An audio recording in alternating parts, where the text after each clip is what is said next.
Коммунистическая партия Китая продолжает репрессивную политику в отношении уйгуров. Решением китайской администрации дети младше 18 лет, чьи родители находятся в Турции, были размещены в лагеря перевоспитания. Для того, чтобы получить информацию о своих детях и перевести их в Турцию, женщины начали акцию протеста. Райхан Ахмед рассказала, что на протяжении долгого времени не может установить связь со своими детьми.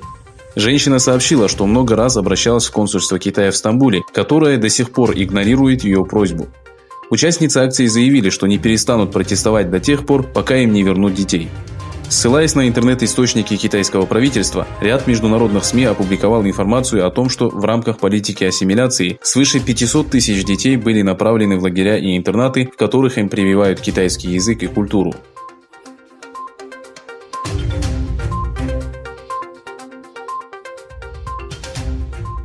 Генеральный директор профсоюза работников США Скотт Мова, уйгурские ученые Германии и исследователь Международной ассоциации защиты жертв коммунизма Адриан Зенс сообщили, что направили в Пекин обращение с просьбой предоставить делегации из 17 наблюдателей возможность посетить заводы и фабрики, в которых работают узники из Восточного Туркестана.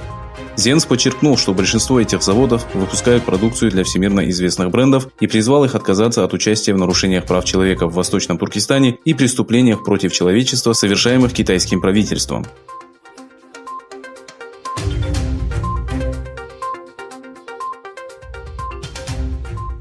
Президент США заявил, что распространение вируса можно было предотвратить, если бы Китай своевременно сообщил об этом.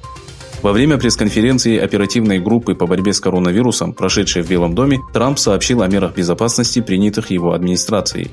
Отметив стремительное распространение эпидемии по всему миру, Трамп обвинил в этом Китай следующими словами: «Если бы Китай своевременно предупредил мировое сообщество, то эпидемию можно было предотвратить. В первые дни я призвал запретить гражданам Китая въезд в США, но тогда СМИ назвали меня расистом».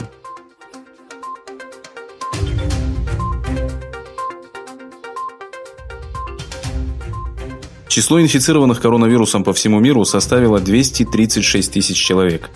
Италия стала страной с самым большим количеством жертв.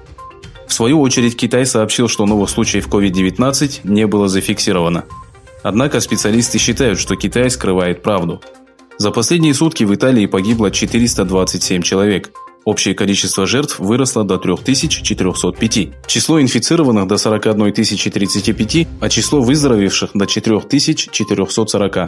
В Иране погибло 149 человек. Жертвами вируса стали 1284 иранца. Количество инфицированных увеличилось на 1046 и составило 18 407. В Испании погибло 169 человек. Общее количество жертв составило 767. За последние сутки было зафиксировано 3500 случаев, общее количество которых выросло до 17 147. Министр здравоохранения Турции сделал следующее заявление: за последние сутки тест на коронавирус прошли 1981 человек. Результаты 168 оказались позитивными. Количество инфицированных выросло со 191 до 359.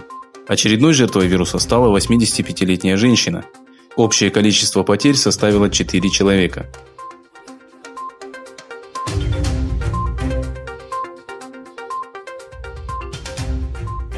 В азербайджанской части Каспийского моря в 120 километрах от берега были обнаружены новые залежи нефти.